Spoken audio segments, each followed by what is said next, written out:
KaraokeBooks. Oliver Twist. Written by Charles Dickens. Audiobook. Chapter 33, wherein the happiness of Oliver and his friends experiences a sudden check. Spring flew swiftly by, and summer came. If the village had been beautiful at first, it was now in the full glow and luxuriance of its richness. The great trees, which had looked shrunken and bare in the earlier months, had now burst into strong life and health, and stretching forth their green arms over the thirsty ground, converted open and naked spots into choice nooks, where was a deep and pleasant shade from which to look upon the wide prospect, steeped in sunshine, which lay stretched beyond. The earth had donned her mantle of brightest green, and shed her richest perfumes abroad. It was the prime and vigor of the year, all things were glad and flourishing. Still, the same quiet life went on at the little cottage, and the same cheerful serenity prevailed among its inmates. Oliver had long since grown stout and healthy, but health or sickness made no difference in his warm feelings of a great many people. He was still the same gentle, attached, affectionate creature that he had been when pain and suffering had wasted his strength, and when he was dependent for every slight attention and comfort on those who tended him. One beautiful night, when they had taken a longer walk than was customary with them, for the day had been unusually warm, and there was a brilliant moon, and a light wind had sprung up, which was unusually refreshing. Rose had been in high spirits, too, and they had walked on, in merry conversation, until they had far exceeded their ordinary bounds. Mrs. Maylie being fatigued, they returned more slowly home. The young lady, merely throwing off her simple bonnet, sat down to the piano as usual. After running abstractedly over the keys for a few minutes, she fell into a low and very solemn air, and as she played it, they heard a sound as if she were weeping. "Rose, my dear," said the elder lady. Rose made no reply, but played a little quicker, as though the words had roused her from some painful thoughts. "Rose, my love," cried Mrs. Maylie, rising hastily, and bending over her. "What is this? In tears? My dear child, what distresses you?" "Nothing, aunt, nothing," replied the young lady. "I don't know what it is. I can't describe it, but I feel—" "Not ill, my love?" interposed Mrs. Maylie. "No, no. Oh, not ill," replied Rose, shuddering as though some deadly chillness were passing over her, while she spoke. "I shall be better presently. Close the window, pray." Oliver hastened to comply with her request. The young lady, making an effort to recover her cheerfulness, strove to play some livelier tune, but her fingers dropped powerless over the keys. Covering her face with her hands, she sank upon a sofa, and gave vent to the tears which she was now unable to repress. "My child," said the elderly lady, folding her arms about her, "I never saw you so before." "I would not alarm you if I could avoid it," rejoined Rose, "but indeed I have tried very hard, and cannot help this. I fear I am ill, aunt." She was, indeed, for, when candles were brought, they saw that in the very short time which had elapsed since their return home, the hue of her countenance had changed to a marble whiteness. Its expression had lost nothing of its beauty, but it was changed, and there was an anxious haggard look about the gentle face, which it had never worn before.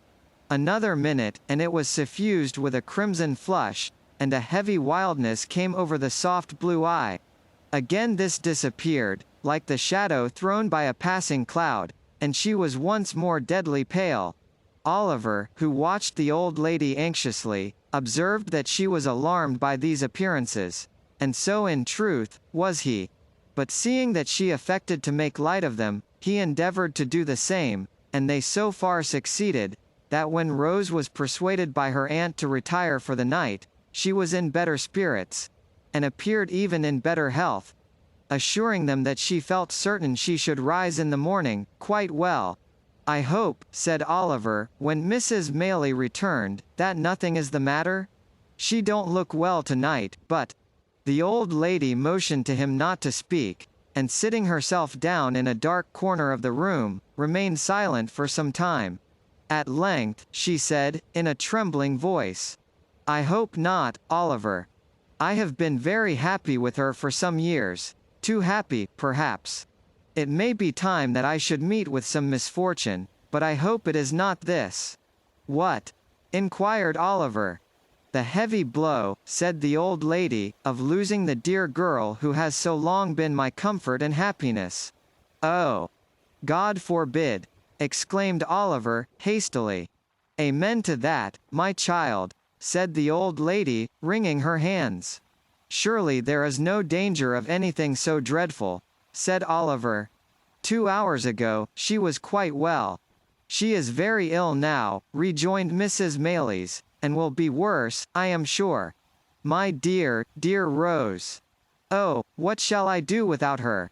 She gave way to such great grief, that Oliver, suppressing his own emotion, ventured to remonstrate with her, and to beg, earnestly, that, for the sake of the dear young lady herself, she would be more calm.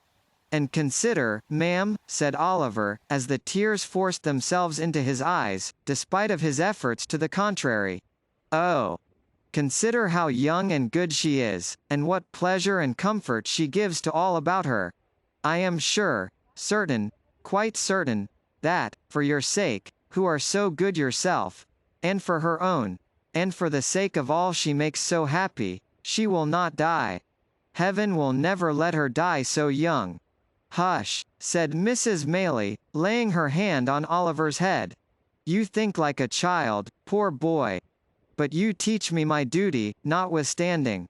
I had forgotten it for a moment, Oliver, but I hope I may be pardoned, for I am old, and have seen enough of illness and death to know the agony of separation from the objects of our love.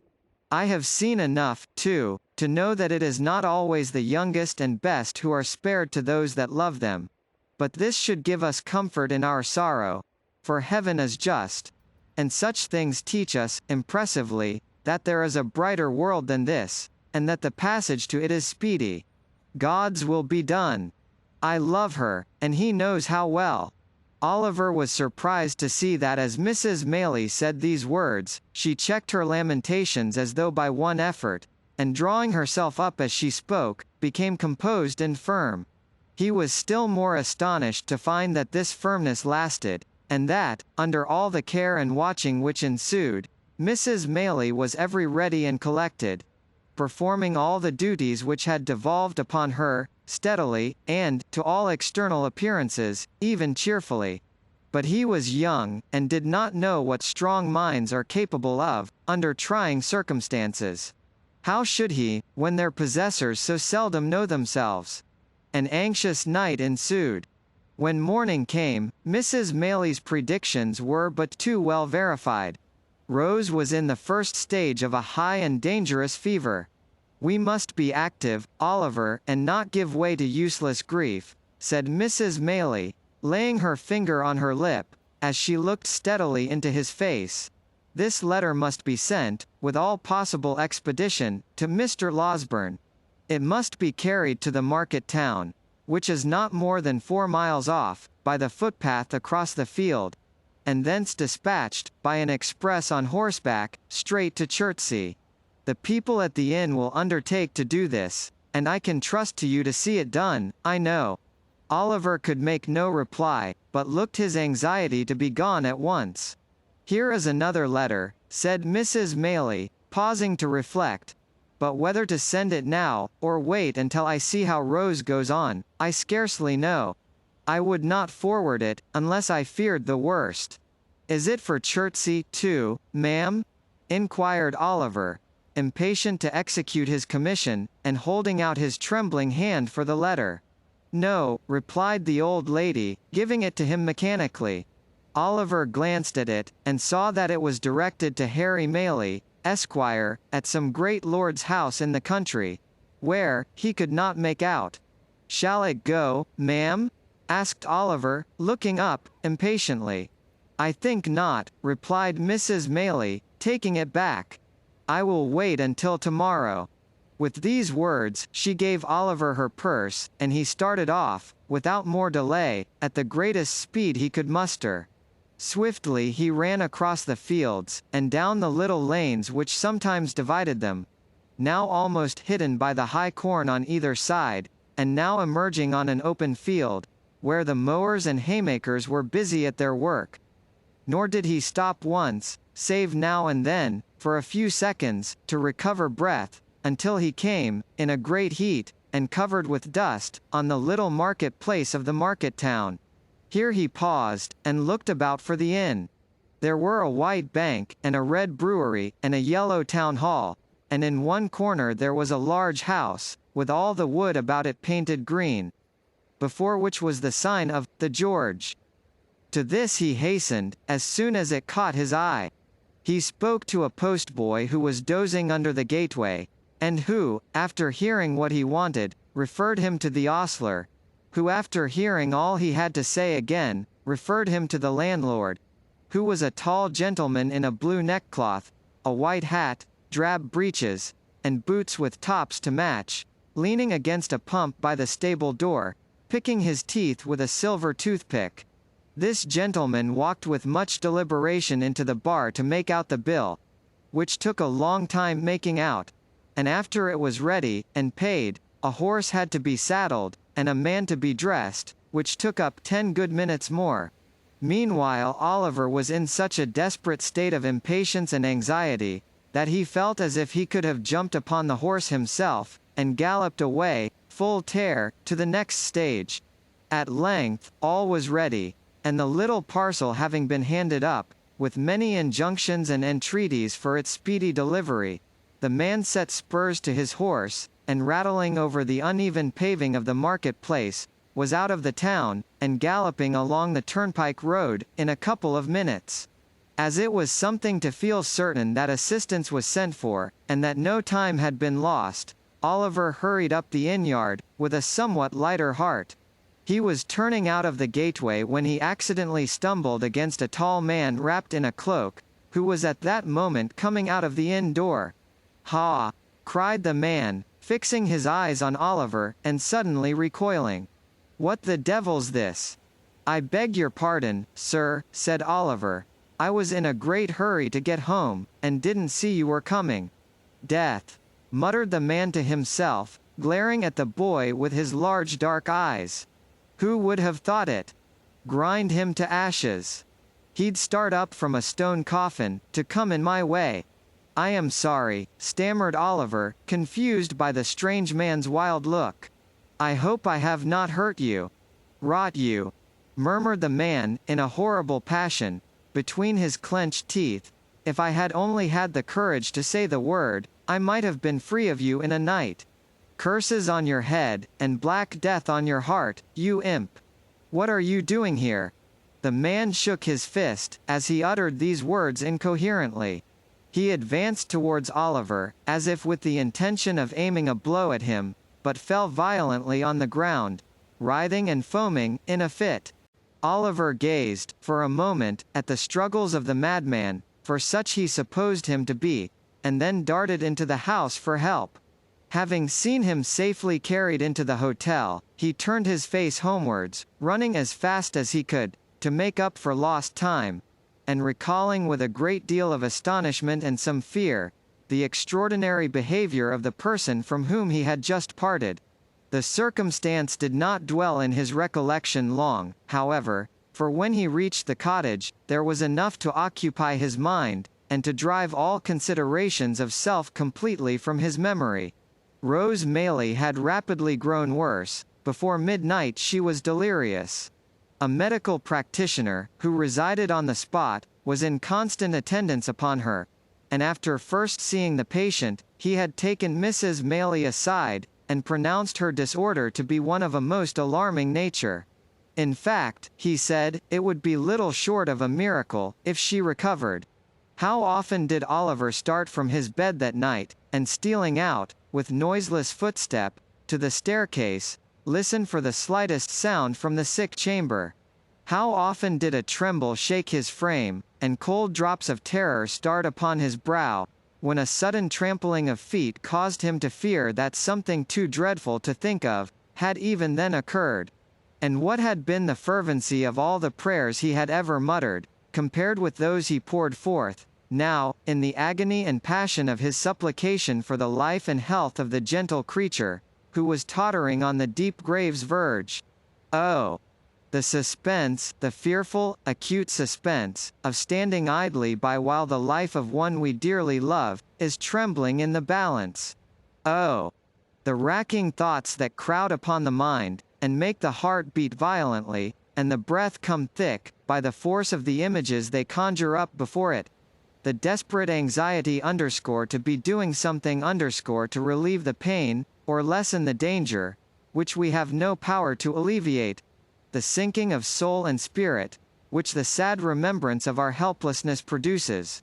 What tortures can equal these? What reflections or endeavors can, in the full tide and fever of the time, allay them? Morning came, and the little cottage was lonely and still. People spoke in whispers. Anxious faces appeared at the gate, from time to time. Women and children went away in tears. All the livelong day, and for hours after it had grown dark, Oliver paced softly up and down the garden, raising his eyes every instant to the sick chamber, and shuddering to see the darkened window, looking as if death lay stretched inside. Late that night, Mr. Losberne arrived. "It is hard," said the good doctor, turning away as he spoke, "so young, so much beloved, but there is very little hope." Another morning. The sun shone brightly, as brightly as if it looked upon no misery or care, and, with every leaf and flower in full bloom about her, with life, and health, and sounds and sights of joy, surrounding her on every side, the fair young creature lay, wasting fast. Oliver crept away to the old churchyard, and sitting down on one of the green mounds, wept and prayed for her, in silence. There was such peace and beauty in the scene, so much of brightness and mirth in the sunny landscape, such blithesome music in the songs of the summer birds, such freedom in the rapid flight of the rook, careering overhead, so much of life and joyousness in all, that, when the boy raised his aching eyes, and looked about, the thought instinctively occurred to him, that this was not a time for death, that Rose could surely never die when humbler things were all so glad and gay, that graves were for cold and cheerless winter, not for sunlight and fragrance. He almost thought that shrouds were for the old and shrunken, and that they never wrapped the young and graceful form in their ghastly folds. A knell from the church bell broke harshly on these youthful thoughts. Another. Again. It was tolling for the funeral service. A group of humble mourners entered the gate, wearing white favors, for the corpse was young. They stood uncovered by a grave, and there was a mother once, among the weeping train. But the sun shone brightly, and the birds sang on. Oliver turned homeward, thinking on the many kindnesses he had received from the young lady, and wishing that the time could come again, that he might never cease showing her how grateful and attached he was. He had no cause for self-reproach on the score of neglect, or want of thought, for he had been devoted to her service, and yet 100 little occasions rose up before him, on which he fancied he might have been more zealous, and more earnest, and wished he had been. We need be careful how we deal with those about us, when every death carries to some small circle of survivors, thoughts of so much omitted, and so little done, of so many things forgotten, and so many more which might have been repaired. There is no remorse so deep as that which is unavailing. If we would be spared its tortures, let us remember this, in time. When he reached home, Mrs. Maylie was sitting in the little parlor. Oliver's heart sank at sight of her, for she had never left the bedside of her niece, and he trembled to think what change could have driven her away. He learnt that she had fallen into a deep sleep, from which she would waken, either to recovery and life, or to bid them farewell, and die. They sat, listening, and afraid to speak, for hours. The untasted meal was removed, with looks which showed that their thoughts were elsewhere. They watched the sun as he sank lower and lower, and, at length, cast over sky and earth those brilliant hues which herald his departure. Their quick ears caught the sound of an approaching footstep. They both involuntarily darted to the door, as Mr. Losberne entered. "What of Rose?" cried the old lady. "Tell me at once. I can bear it. Anything but suspense. Oh, tell me. In the name of heaven." "You must compose yourself," said the doctor, supporting her. "Be calm, my dear ma'am, pray. Let me go, in God's name. My dear child. She is dead. She is dying." "No," cried the doctor, passionately. "As He is good and merciful, she will live to bless us all, for years to come." The lady fell upon her knees, and tried to fold her hands together, but the energy which had supported her so long, fled up to heaven with her first thanksgiving, and she sank into the friendly arms which were extended to receive her. KaraokeBooks.